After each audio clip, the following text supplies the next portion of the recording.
Hello. Birmingham in the UK is a great post-industrial town in the Midlands of England.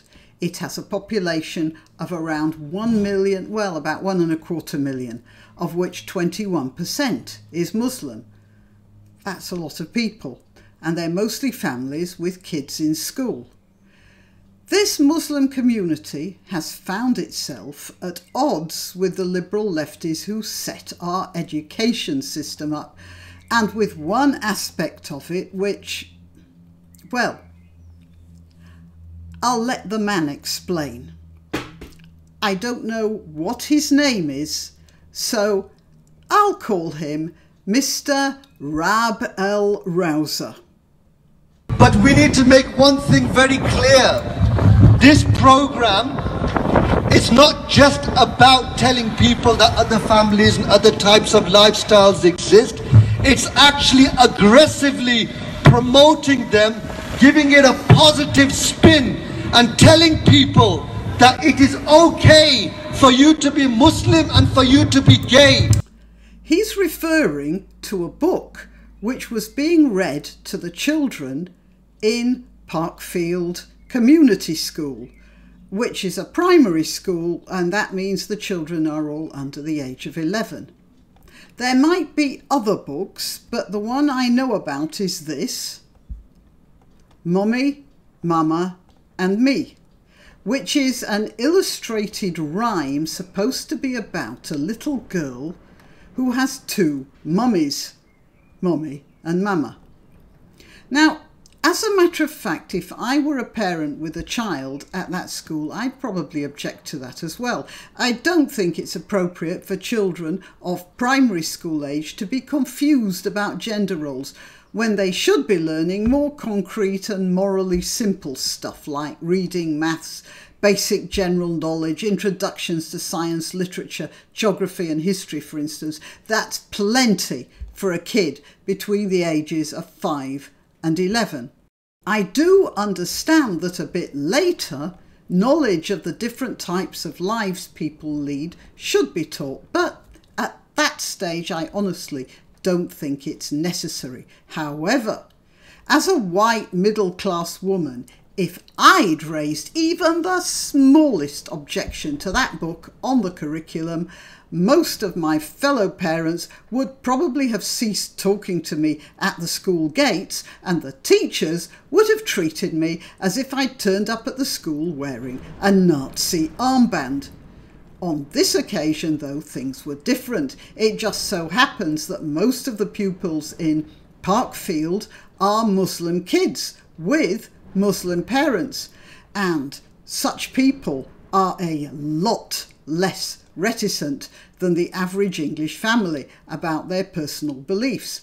So, within about 2 seconds of the kids turning up, telling their parents what they learnt that day, there was a collective intake of parental breath so extreme that it has sucked the education authority and the political system into a huge black hole from which they're going to have a whole lot of trouble to extricate themselves in any way elegantly.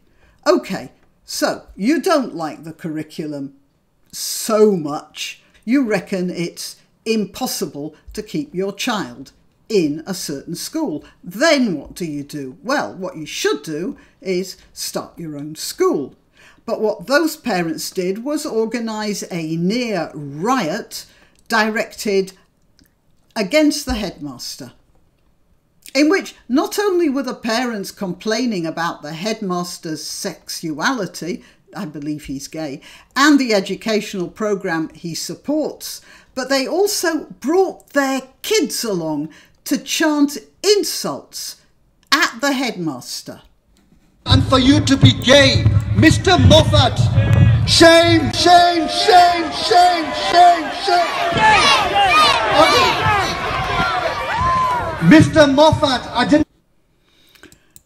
They brought their kids to shout at the headmaster, and then they stood their children to listen to Mr. Rab El Rouser making derogatory comments about him, to the jeers, scoffs and clapping of the surrounding adults.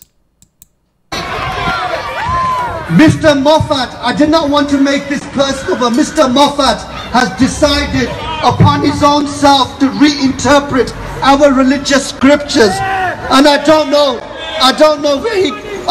where he gets his religious education from and when he became Mufti Moffat. But as they say, every cloud has a silver lining. Or possibly something even more valuable, because the next thing Mr. Rab El Rouser says is just pure gold. Our religious beliefs are not here to be changed. We don't send our children to school to be indoctrinated. That's the word that these parents have been saying again and again and again. This is... So, Mr. Rab El Rouser objects to the children being indoctrinated, does he? I suppose I could approach that assertion with a little less sense that this man is a total tosser if I didn't know that those kids are very much being indoctrinated. They're being indoctrinated at this very gathering to abuse the teachers of their school. And when they go to religion classes, they're being indoctrinated to believe that they are superior to those teachers, which is why they feel able to do what they are doing out there in the street. And as for premature sexual exposure, I want to point out that in those same religion classes, those kids will learn that their prophet, Muhammad, was 53 years old when it was okay for him to masturbate against the legs of a 6-year-old girl and then deflower her when she was 9. Tell me again about indoctrination, Mr. Rab El Rouser. We don't send our children to school to be indoctrinated. No, that's your job, isn't it? And you're pretty much an expert at recognising indoctrination when it jumps up and bites your nose, aren't you? This is an aggressive indoctrination that is going on that we are speaking against. If there was no aggressive promotion, then you would not have had all these parents come out on the street. And as I've said to you, this program is very toxic. So, what do you intend to do about it? As you say, there are many parents out there in the street. Are you all going to relieve the state system of the burden and set up your own schools? Well, are you? Not only do we are aiming to have it abolished in this school, but we're going to have it abolished in every school in Birmingham, every school in the country, and that's going to happen. So that's what you intend to do. You don't like the curriculum, so you're going to change it for everyone. Now, as I said, I would have considered that book inappropriate as well. However, I might have brought up the issue in a parent-teachers meeting. I might have raised an objection to the Education Authority. I might even have withdrawn my child. But what I would never have done is to take my child to the school to show such appalling disrespect to the principal. Furthermore, where is this going to end? Are we going to stop teaching that the earth goes round the sun because in the Quran the sun goes round the earth? What about telling the kids that the wings of flies and camel urine do not cure disease? What other objections might some Muslim parents bring to their schools, not just their locals, but all schools? Will they have to start teaching that FGM is good, polygamy is good, or face riots outside the school gates with chanting children insisting on their rights to a Muslim education? An education which, judging by the progress made in the rest of the Muslim world, leads straight into the same black hole I was talking about before. Do they have the ambition to change those laws, not only for Birmingham, but for every family in the country?